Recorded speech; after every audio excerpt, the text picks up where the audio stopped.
Il aura suffi d'1 ou 2 recherches Google pour retrouver mon père. C'est tout.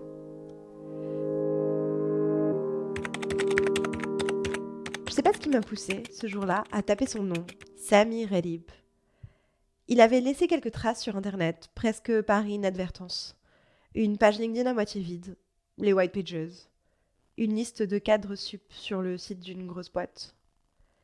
Des indices qui m'ont permis de reconstituer une vie bourgeoise, rangée, pavillonnaire, quelque part dans le Massachusetts. Alors, j'imagine le gazon tondu, la palissade, sa nouvelle vie depuis 20 ans qu'il est parti. Je pense Suburbia. Et ça me fait rire de savoir que cet homme, mon géniteur, participe à cette mythologie, l'Amérique des banlieues. Moi, je connais tout ça grâce à la télé. Mais lui, il trimballe la moitié de mon patrimoine génétique parmi ces roads, ces lanes, ces drives que je n'habiterai jamais. Je sais pas non plus ce qui m'a poussé à composer ce numéro, mais je pense que la magie des white pages y a contribué. Ce n'était pas simplement l'annuaire, mais déjà l'Amérique. Déjà seulement à moitié vrai, pas vraiment la vie normale, mais comme dans un film. C'était l'histoire de quelqu'un d'autre. Je pense à Phoebe dans Friends, à Barney dans How I Met. Je n'ai aucun mal à me glisser dans ce trope, ce scénario écrit d'avance, celui du père inconnu que l'on retrouve, My Estranged Father. Je sais comment ça se passe. Tout le monde sait comment ça se passe. J'ai peut-être décidé d'appeler mon père par cliché. Je peux dire en tout cas que ce n'était pas du courage, pas de l'amour filial, pas de l'altruisme, pas de l'indulgence, pas de la grâce. Aucune de ces grandes qualités que l'on me trouve lorsque je raconte cette histoire. Cet après-midi-là, dans mon bureau parisien, je n'ai rien de mieux à faire que de chercher mon père. C'est tout. Je le trouve facilement. Cette facilité me donne le vertige. Assez pour l'appeler, comme ça, tout de suite. Je sais pas pourquoi je le fais. Par ennui, par défi. Le fait est que mon père, depuis qu'il est parti, ne m'a jamais vraiment manqué.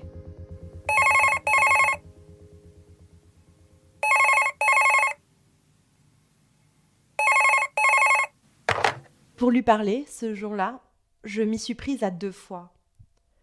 Plus tard, mon père racontera la légende de ces 2 appels.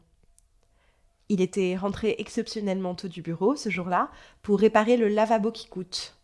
Il est à l'étage lorsqu'il entend la sonnerie. Il se demande qui peut bien, à cette heure, chercher à le joindre. Sa femme est sortie. Il n'est pas assez rapide pour décrocher. The call went to voicemail. Mais là, un autre appel qu'il réussit à prendre. Allô? Sami Relib? Anna Joy. Bentak. Non. En 20 ans, mon père ne m'a pas vraiment manqué. Je me souviens encore de la nuit où il a déserté notre appartement de Beyrouth. En fait, je me souviens surtout du matin suivant. Sa brosse à dents, son matériel de rasage avaient disparu de la salle de bain. Je demande à ma mère. « Il est parti, papa ?» Elle me dit oui. Je réponds « Youpi !»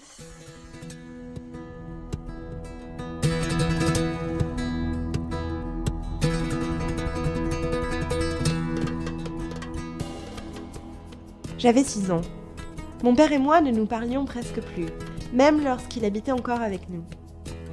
C'était une silhouette muette qui glisse du canapé à la chambre dans des volutes d'Old Malt, de Marlboro, de mousse à raser. Quelquefois, il joue de la guitare. Il se sert un peu plus de whisky. Il ne me parle pas. Lorsqu'il a quitté l'appartement, qu'il a quitté le pays, il a pris tout ce qui lui revenait, sauf sa guitare. Et moi, à en croire ma mère, j'ai crié « Youpi !»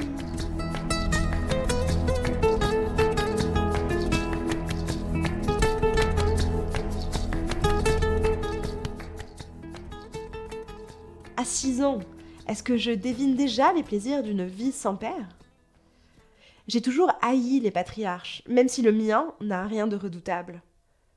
Les pères disent non, interdisent, tyrannisent. Le mien ne fait que s'en aller, laisse la voie libre. Son abandon est le geste inaugural de ma vie. Voilà le seul legs de mon père, son absence. Auprès de ma mère, je deviens la jeune fille que je veux être, très exactement. Je suis plus libre que mes copines, plus rebelle, plus insolente. Personne ne me dit de me taire ou qu'il est temps d'aller dormir. Je sors le soir, je sors avec des garçons, je tiens tête à mes oncles autour de la table du dîner. Je n'ai pas l'habitude de baisser les yeux lorsqu'un homme hausse la voix. Je suis libre. Tellement libre qu'à 18 ans, je décide de partir, moi aussi. Je quitte l'appartement, je quitte le pays. Je fuis le Liban et son conservatisme. Mesdames, Messieurs, nous venons d'atterrir à Paris, aéroport Charles de Gaulle. Il est 17h heure locale, la température extérieure est de 8 degrés. Non, dans tout ça, mon père ne m'a jamais manqué. Je suis la fille sans père. Je suis la fille de ce manque. Je porte le nom de ce manque m'a faite. Et lorsque mon père pleure au téléphone, lorsqu'il dit que moi, je lui ai manqué tous les jours, qu'il viendra à Paris pour me rencontrer, je comprends vite que ce manque va me manquer. Je crois que j'aurais préféré qu'il ne vienne pas. J'aurais préféré qu'il soit gêné, confus, distant, qu'il ne sache pas bien quoi faire de cette fille adulte, sortie de nulle part.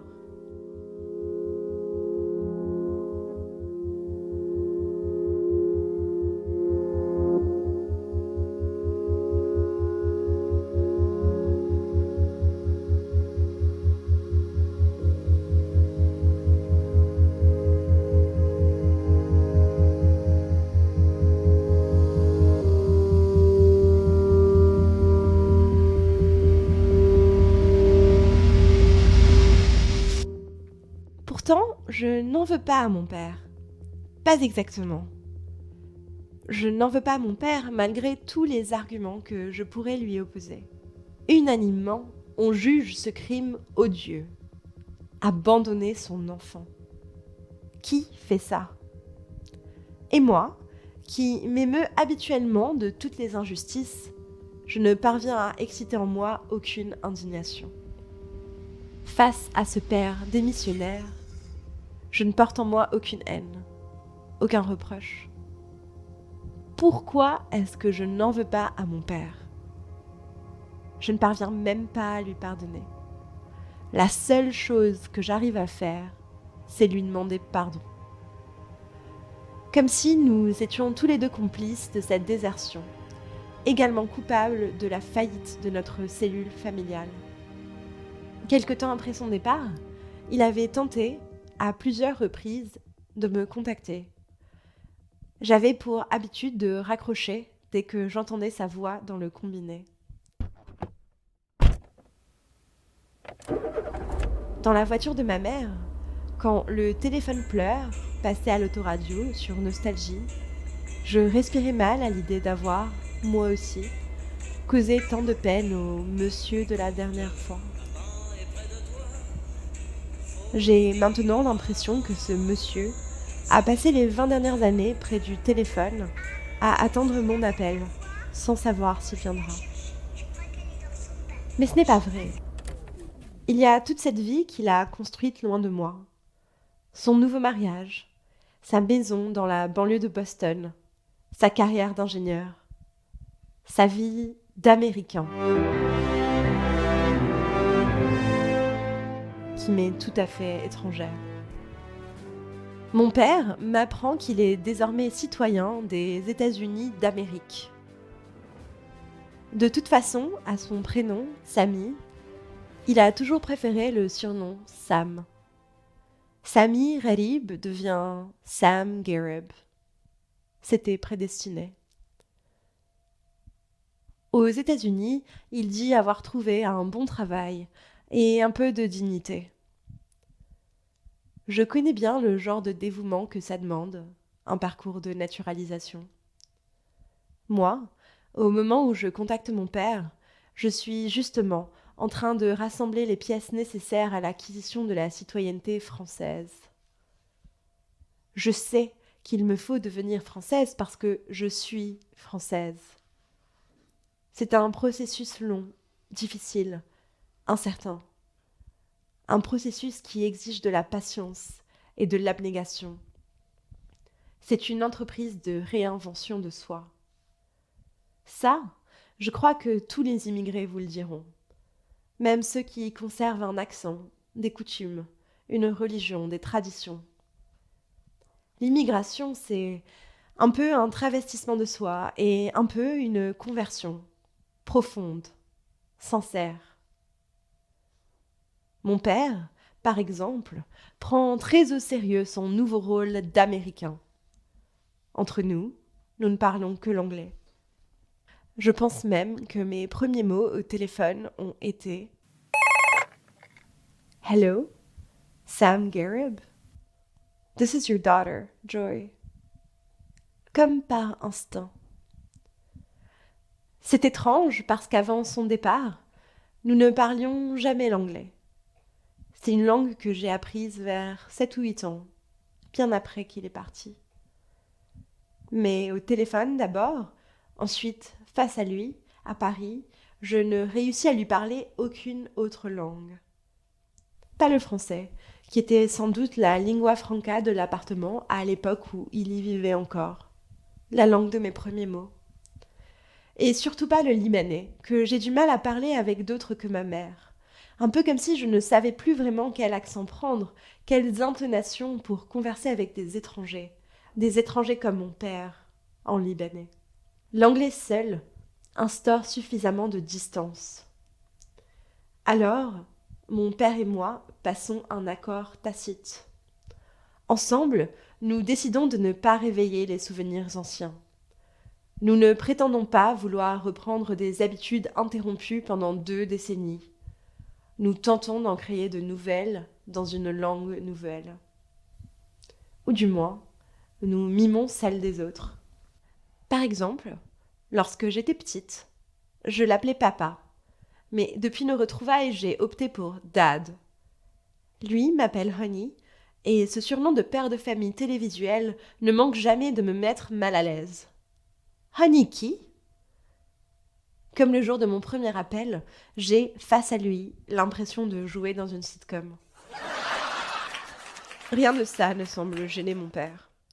Il tient son rôle d'Américain et de père à la perfection. Il faut pour ça une bonne dose d'amnésie quand on est un immigré arabe arrivé aux États-Unis la quarantaine passée. Il me dit « Tu devrais voir la pancarte « Make America Great Again » sur mon front lawn. » Alors oui, je sais, je comprends.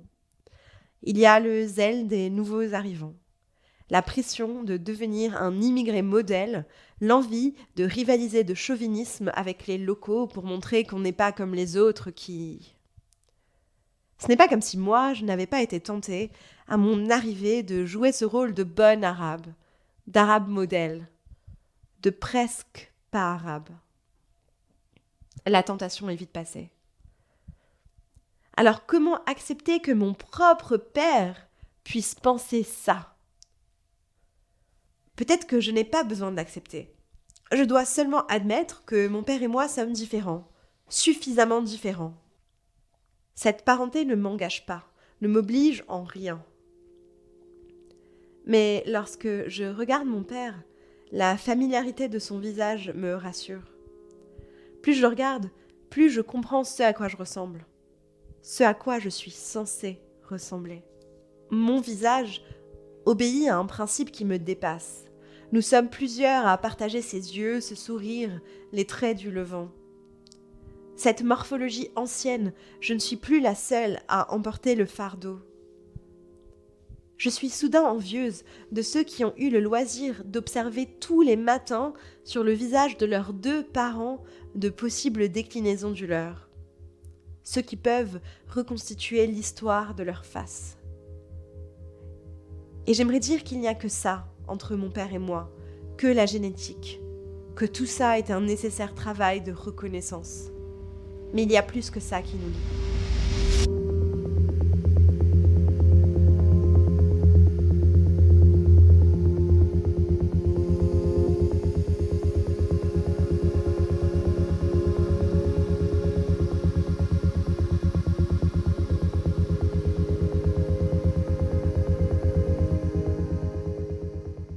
face de Sam, l'Américain, il y a Joy, la Parisienne. Un père et une fille, tous les deux immigrés de la première génération. Moi, je n'ai rien bâti sur le royaume de mon père. J'ai décrété que tout commençait par moi.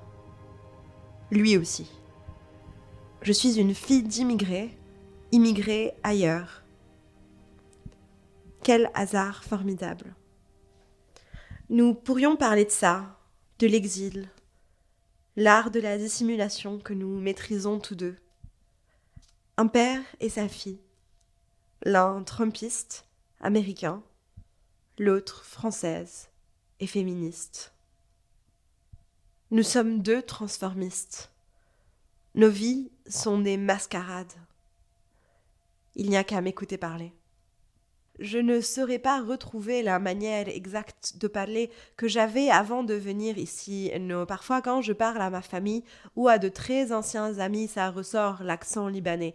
Mais maintenant, quand je force le trait, j'ai l'impression que c'est une caricature, que j'exagère, même si au début, quand je suis arrivée à Paris, c'était ça la caricature, de parler comme ça, de parler comme une Parisienne, comme mes nouvelles amies, apprendre les expressions et puis très vite, c'est devenu qui je suis.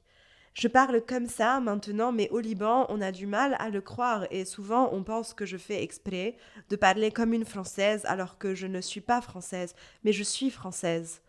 Au fond, moi-même, je ne sais pas vraiment quand je fais exprès, quand je suis une caricature, quand je me contente d'imiter les autres ou quand je parle avec ma voix. Tout simplement. Mon père et moi, nous avons laissé derrière nous le même pays, sans nous retourner.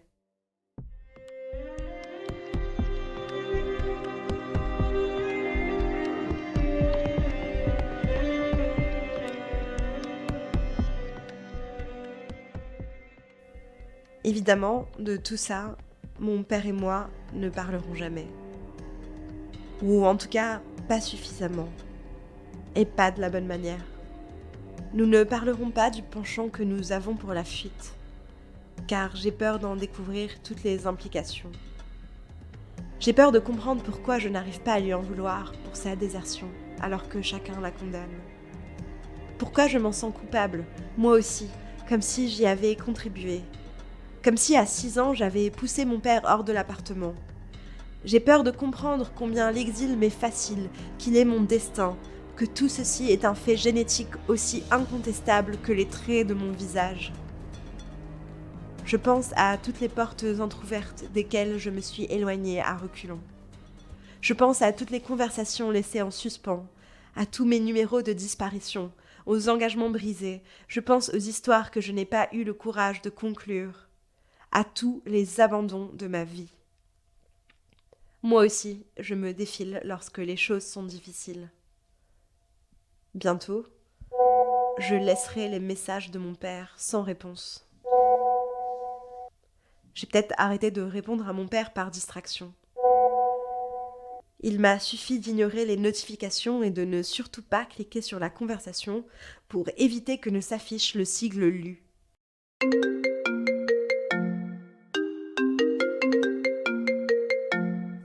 Je ne sais pas ce qui m'a poussée, ce jour-là, à ne pas décrocher le téléphone.